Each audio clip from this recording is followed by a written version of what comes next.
मेरे प्यारे साथियों, एमटीएस का नोटिफिकेशन आउट हो गया है और इस छोटी सी वीडियो में मैं आप लोगों को इस नोटिफिकेशन से रिलेटेड सारा का सारा डिटेल देने वाला हूँ। साथ में इसके फॉर्म फिल करने से लेके एग्जाम क्रैक करने तक का पूरा सफ़र जो होता है वो भी मैं ब्रीफ करने वाला हूँ। साथ में मैं थोड़ा सा क्रिटिकल रहने वाला भी हूँ क्योंकि मैं इस एमटीएस की जॉब प्रोफाइल को लेकर भी चर्चा करूंगा और मैं आपको ये भी बताने वाला हूँ कि कौन कौन से स्टूडेंट को ये एमटीएस का फॉर्म फिल करना चाहिए, इसके एग्जाम की तैयारी करनी चाहिए। क्योंकि अगर पिछले कुछ सालों में आपने देखा होगा ना, तो बहुत सारे बीटेक ग्रेजुएट, बहुत अच्छे कॉलेज के बहुत अच्छे स्टूडेंट भी इस फॉर्म को फिल करते हैं और इसके लिए जाते हैं। इसका रीज़न क्या है वो भी समझना बहुत ज़रूरी है, लेकिन ये वाला हिस्सा जो है मैं वीडियो के लास्ट एंड में डिस्कस करूंगा। शुरुआत में पहले मैं एमटीएस के विषय में पूरा डिटेल करूंगा कि नोटिफिकेशन में क्या डिटेल है, कब एग्जाम कंडक्ट होने वाला है, इसका एग्जाम पैटर्न क्या है, कौन कौन से लोग एलिजिबल है, वैकेंसीज क्या है। तो वन बाय वन पहले मैं इन्फॉर्मेशन पास करूंगा, फिर मैं अंत में चर्चा करूंगा इस बात को लेकर कि कौन कौन से बच्चों को ये एमटीएस का फॉर्म फिल करना चाहिए। तो एमटीएस का फुल फॉर्म होता है मल्टीटास्किंग स्टाफ। गवर्नमेंट के डिपार्टमेंट में छोटे छोटे जॉब प्रोफाइल्स होते हैं जिनके लिए ये फॉर्म फिल कराया जाता है और वो वैकेंसी फिल की जाती है। तो अगर मैं बात करूं एमटीएस के थ्रू कौन कौन से जॉब मिलते हैं, तो वैसे बहुत सारे लोग ना ये जॉब्स जानते ही नहीं है कि सिलेक्शन के बाद आपको क्या मिलता है। देखो, सबसे पहली बात यह है कि पहला जो जॉब प्रोफाइल है एमटीएस के अंदर जो आता है गवर्नमेंट बॉडीज़ के अंदर, वो आता है प्यून की। दूसरा जो आता है वो दफ्तरी की आती है। तीसरा है जमादार की आती है। फिर जूनियर से जस्टेनर ऑपरेटर की आती है, चौकीदार की आती है, सफाई वाला की आती है, माली की आती है और हवलदार की आती है। ये एमटीएस के थ्रू ये जॉब प्रोफाइल भरी जाती है। अब ये वाला जो जॉब प्रोफाइल है जानना क्यों इंपॉर्टेंट है। बहुत सारे बच्चे जो एमटीएस वाले फॉर्म को फिल करते हैं उसमें से बहुत सारा बीटेक ग्रेजुएट भी है। मतलब इससे मैं डिनाई नहीं करूंगा क्योंकि मैं भी एक बीटेक ग्रेजुएट हूं, तो मुझे भी एक बात पता है कि बहुत सारे बच्चे ऐसे हैं जो इस फॉर्म को फिल करते हैं। इनके फॉर्म फिल करने का रीज़न पहले समझो। इनके फॉर्म फिल करने का रीज़न क्या है। इंजीनियरिंग करने के बाद इनका एक बहुत बड़ा सपना होता है कि इंजीनियरिंग करने के बाद बहुत बड़ी जॉब मिलेगी, बहुत अच्छी सैलरी होगी। लेकिन जब ये प्राइवेट सेक्टर में जाते हैं तो इनको 10,000 रुपये की जॉब मिलती है। 10K से ज़्यादा मिलती नहीं है, शुरुआत में 10K मिलती है, 15K मिलती है। देखो, जॉब थोड़ी रिस्पेक्टेबल होती है, लेकिन उनको सिर्फ जो सैलरी शुरुआती दौर में होती है 90% लोगों को जो मिलती है इंजीनियरिंग के बाद, वो 10,000 से 15,000 के रेंज में होती है। जो बड़ी बड़ी सैलरियाँ आप देखते हो ना, वो सभी को नहीं मिलती है। तो ये होती है फिर 20,000 के रेंज में होती है और इसमें काम भी बहुत होता है, मेहनत भी बहुत होता है। लेकिन इवन तो अगर आप एमटीएस की जॉब प्रोफाइल पे भी सेलेक्ट होते हो, इनमें से कोई भी अगर जॉब प्रोफाइल पे सेलेक्ट होते हो ना, तो 20,000 से तो आपसे स्टार्टिंग होती है। ये तो मतलब ये 18 से 22,000 के पे स्केल के बीच में रहता है। आप मिला जुला के महीने के अंत तक 30,000 बना लेते हो। और इसका जो जॉब प्रेशर होता है ना, इतना बड़ा जॉब प्रेशर नहीं होता है जो इसके अंदर जॉब प्रेशर होता है। और कई बार लोगों को ये वाली जॉब भी इंजीनियरिंग में नहीं मिलती है, तो उनका क्या काम होता है, उनको एक गवर्नमेंट जॉब चाहिए होती है और गवर्नमेंट जॉब के लिए वो एमटीएस का भी फॉर्म फिल करते हैं। तो पहले तो जो इंजीनियरिंग वाले बच्चे हैं, पहले ये समझे, अपने ऊपर भरोसा रखें। और इवन तो आप अगर 15,000 रुपये से भी स्टार्टिंग कर रहे हैं ना, तो यहाँ पे बहुत बड़ा स्कोप रहता है जिसमें आप जो है और अच्छा कर सकते हो। आपने इंजीनियरिंग सिर्फ इसलिए ऑप्ट की थी ना कि आपको लाइफ में कुछ बेहतर करना था, कुछ बड़ा करना था, आपने अच्छे से पढ़ाई किया था, मैथ्स फिजिक्स केमिस्ट्री। आप अपने पे भरोसा रखो। एमटीएस की जो जॉब होती है वो नहीं बनी होती है बीटेक वाले बच्चों के लिए। तो मैं स्पेशली सजेस्ट करना चाहता हूँ कि एमटीएस का फॉर्म मत भरो। कुछ बच्चे इसलिए भरते हैं कि चलो हम क्रैक कर देंगे, क्रैक करने के बाद ज्वाइन नहीं करेंगे। ये माइंडसेट आप हटाओ, ये माइंडसेट आप हटाओ। अगर आपको जाना है तो आप सीधे सीधे सीजीएल के लिए फाइट करो, अगर अच्छा कर सकते हो, नहीं तो सीपीओ के लिए फाइट करो। मैं तो आपको मना करता हूं कि आप सीएचएसएल का एग्जाम भी मत दो। जिन बच्चों को सीएचएसएल का एग्जाम देना चाहिए, जिनके लिए वो जॉब पोस्ट बनाई गई है, उनको देने दो। और इसके अलावा अगर कुछ फाइट करनी है तो स्टेट के पीसीएस एग्जाम फाइट करो, अगर करना है तो कुछ यूपीएससी करो। देखो, अगर आपने सही से बचपन से पढ़ा हुआ है ना, तो डरो मत, आप इनके लिए फाइट करो। एमटीएस की जॉब आप लोगों के लिए नहीं है। तो ये जॉब प्रोफाइल है जिसके अंदर मिलती है। आप इन जॉब प्रोफाइल पे जब भी जाओगे ना, तो आपको अच्छा भी नहीं लगेगा, बड़ा अंदर से अजीब अजीब सा फील होगा कि पहले इंजीनियरिंग कहलाए थे, इंजीनियर बन गए थे, इंजीनियरिंग करने के बाद दूसरे लोग भी बोलेंगे कि अब इंजीनियरिंग करने के बाद बच्चा प्यून बन गया। मतलब पेरेंट्स की भी उसमें बेइज्जती होती है ना कि बड़े लाड प्यार से कई लाख रुपए खर्च करके आपको इंजीनियर बनाया, उसके बाद आपको प्यून बनता हुआ नहीं देख सकते हैं ना, हवलदार बनता हुआ तो नहीं देखेंगे ना।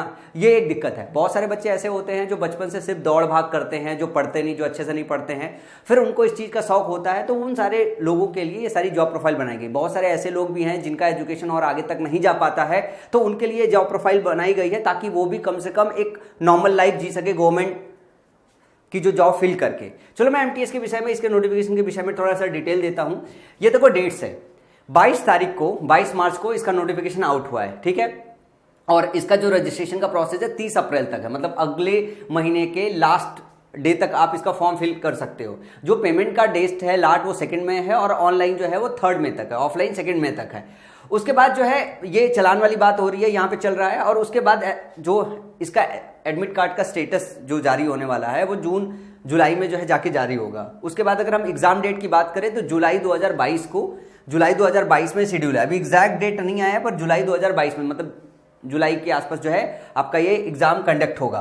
तो ये है इंफॉर्मेशन। अभी फॉर्म फिल किया जा रहा है, नीचे डिस्क्रिप्शन बॉक्स में मैं लिंक दे रहा हूं, तो जिसको ये एमटीएस का फॉर्म फिल करना हो फिल कर ले। मैं इंजीनियरिंग कॉलेज के बच्चों को मना करना चाहूंगा कि वो एमटीएस का फॉर्म फिल ना करे, और खास करके बीएससी के अच्छे बच्चों को मना करूंगा, और बीए के भी अच्छे बच्चों को मना करूंगा कि नहीं यार ये एमटीएस जो है ना वो आपके लिए नहीं बना है, मत इसे फॉर्म फिल करो। कोई मतलब नहीं बनता इस फॉर्म को फिल करने का, ये आपके लिए नहीं बना हुआ है और इसको आपको फिल नहीं करना चाहिए। फिर भी अगर स्टिल अगर आपका मन हो तो फिर आपकी मर्जी, मैं तो सिर्फ आपको सजेशन दे सकता हूं। जो देखो टोटल इस बार एमटीएस में वैकेंसीज आई है वो आई है 3603, और ये जो वैकेंसी अभी आई है एमटीएस की वो है हवलदार की। सीबीआईसी और सीबीएन में जो है ये आपकी वैकेंसीज आई है, और ये हवलदार की है 3603 वैकेंसीज है। और ये जो एज ग्रुप होता है ना, ये 18 से 25 एक एज ग्रुप के लिए इसमें एग्जाम होता है, दूसरा होता है 18 से लेके 27 के एज ग्रुप में होता है। जो इसकी सैलरी बनती है अल्टीमेटली जब अकाउंट में फंड आते हैं तो 25 से 28 हज़ार के बीच में आपको मंथली सैलरी आती है। कई बार ग्रेड पे लिखा रहता है, अपन को समझ में नहीं आता कि ग्रेड पे क्या होता है, तो ग्रेड पे छोड़ो, मोटा मोटा ये समझो कि महीने में अकाउंट में सैलरी कितनी आएगी, और ये सैलरी जो है 25,000 से 28,000 के रेंज में आपके अकाउंट में आएगी। आपको देख के अच्छा लगेगा, और 25 से 28,000 अच्छे लोग भी नहीं कमा पाते हैं। इसी वजह से ज़्यादातर इंजीनियरिंग वो ग्रेजुएट जो है वो भी एमटीएस का फॉर्म फिल करते हैं, और बहुत सारे लोगों ने तो ज्वाइन भी कर रखा है यार, मैं उसमें कहने में कोई बुरी बात नहीं है। अब यार देखो ना, इसका सिलेक्शन प्रोसेस समझ लो। इसके 3 स्टेजेस के पेपर होते हैं। भले हवलदार का पेपर है, भले ये प्यून का पेपर है, पर ये सरकारी नौकरी है। सरकारी नौकरी में प्यून के लिए भी बहुत मेहनत करनी पड़ती है। सरकारी नौकर बनने के लिए, मतलब प्यून भी अगर आपको बनना है सरकार में ना, तभी भी आपको बहुत मेहनत करनी पड़ेगी। जो स्टेज 1 है ये आपका ऑब्जेक्टिव पेपर होता है। ये ऑब्जेक्टिव पेपर इक्विवेलेंट टू आपका सीजीएल है, ये सीएचएसएल है और सीपीओ है।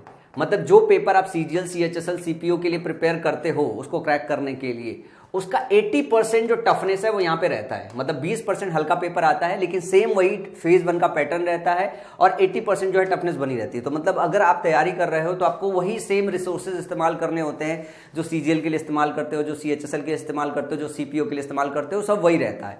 इसके बाद इसमें ना आपका पीईटी टेस्ट होता है, ठीक है, और पीएसटी टेस्ट होता है। इसके विषय में मैं अभी डिटेल करूंगा कि इसके क्या स्टैंडर्ड होते हैं। और उसके बाद स्टेज जो 3rd होता है ना, वो होता है आपका डिस्क्रिप्टिव पेपर। समझ रहे ना, ये डिस्क्रिप्टिव। जैसे आपको हवलदार बनना है तो आपको पीईटी और पीएसटी टेस्ट देना पड़ेगा, मैं इसके विषय में अभी डिटेल दूंगा, ठीक है। और पेपर जो 3rd होता है, जो स्टेज 3rd होता है, वो डिस्क्रिप्टिव पेपर होता है।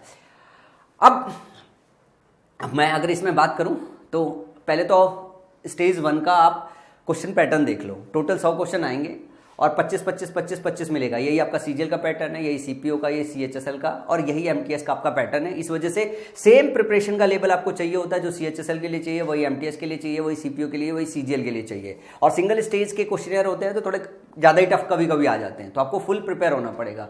देखो हवलदार का जो फिजिकल स्टैंडर्ड टेस्ट है उसमें देखो ये है कि हाइट कितनी होनी चाहिए, चेस्ट कितना होना चाहिए, वेट कितना होना चाहिए।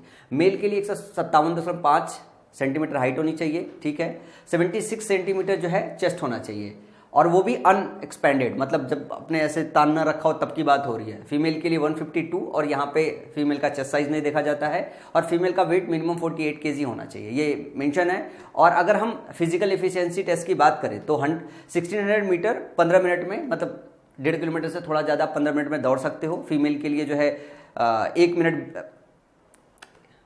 इन 20 मिनट्स, कुछ गड़बड़ रखा है, 1 किलोमीटर इन 20 मिनट्स, 1 किलोमीटर इन 20 मिनट्स है। और साइकिलिंग करनी होती है तो 8 किलोमीटर 30 मिनट में आपको साइकिल चलाना आना चाहिए, और गर्ल्स के लिए 25 मिनट में 3 किलोमीटर। ये मेल और फीमेल के अलग अलग पीएसटी टेस्ट है और पीईटी टेस्ट है। ये स्टैंडर्ड आपको मतलब मीट करना पड़ेगा, तो थोड़ा दौड़ भाग करना पड़ेगा यार, वो हो जाता है, इतना कोई बड़ी बात नहीं है। डिस्क्रिप्टिव पेपर में देखो 30 मिनट का होता है, जो है 50 नंबर का होता है, जिसमें एस्से, लेटर, अगर सीएचएसएल की सीजीएल की तैयारी कर रहे हो तो आपको सबको पता है कि ऐसे लिखने आना चाहिए 250 वर्ड में, ठीक है। लेटर लिखना आना चाहिए, प्रेसेज लिखना, उसमें से कुछ भी पूछ सकता है 50 नंबर का। बेसिकली यही बात बोली जा रही है यहाँ पे, ठीक है। इसके बाद अगर मैं टोटल वैकेंसीज की बात करूँ तो टोटल वैकेंसी जो है वो इस तरीके से कुछ डिस्ट्रीब्यूटेड है। यूआर के लिए 1551, ओबीसी के लिए 922, एससी के लिए 470, एसटी के लिए 300, ईडब्ल्यूएस कोटे के लिए जो है 360, और टोटल 3603 है, ठीक है। ईएसएम के लिए 353, ओएच के लिए 48, एचएच के लिए 49, वीएच के लिए 0, और अदर्स के लिए 42। तो ये टोटल डिस्ट्रीब्यूशन है आपके वैकेंसीज का। तो इतनी वैकेंसीज है। तो जो बच्चे ऐसे हैं जो एमटीएस का फॉर्म फिल करना चाहते हैं और एमटीएस का जो है तैयारी करना चाहते हैं, वो सारे के सारे बच्चे एमटीएस की तैयारी के लिए नोटिफिकेशन जो आया हुआ है नीचे डिस्क्रिप्शन बॉक्स में मैं लिंक दे रहा हूँ, फॉर्म फिल कर लीजिए। अब बात आती है कि सर तैयारी कैसे करें। इस पे हम लोग सेपरेट वीडियो करेंगे। मैंने आज तक जो है और ना ही माई पाठशाला ने कभी एमटीएस को लेकर प्रॉपर तरीके से किसी बच्चे को पढ़ाया होगा। हमारा ज़्यादातर फोकस जो रहता है वो हमेशा सीजीएल के एग्जाम पे रहता है, लेकिन इस बार हमने डिसाइड किया है कि नहीं ठीक है, एमटीएस को भी हम पढ़ाते हैं क्योंकि एग्जाम पैटर्न लगभग सेम रहता है। जो सीजीएल का पेपर रहता है वही सीएचएसएल का, वही सीपीओ का, वही एमटीएस का। तो जो रिसोर्सेज इस्तेमाल करने हैं वो रिसोर्सेज आपको सेम इस्तेमाल करने हैं। और एमटीएस का फॉर्म भरने वाले बच्चों के लिए जो सबसे ज़्यादा दिक्कतदायी चीज़ रहती है ना, वो उनकी इंग्लिश रहती है। तो इंग्लिश के लिए आप सीधा एक काम कीजिए, सेम रिसोर्स इस्तेमाल कीजिए। अमेजन से जाइए, माई पाठशाला की स्मार्ट बुक होगी इंग्लिश ग्रामर की और वो कैप की, वो दोनों परचेज कीजिए और उसे चुपचाप अच्छे से पढ़ाई कर लीजिए, प्रैक्टिस कर लीजिए। उसमें सब कुछ आपको मिल जाएगा। तो इंग्लिश के 25 क्वेश्चन की प्रॉब्लम सीधे सॉल्व हो जाएगी। और मैं अपनी टीम को बोलूँगा कि इस पर वो अलग अलग तरीके से आपको गाइड करे ताकि आप एमटीएस का एग्जाम अच्छे से क्लियर कर सको। तो अभी की इस वीडियो में यही छोटा सा इन्फॉर्मेशन। Thank you.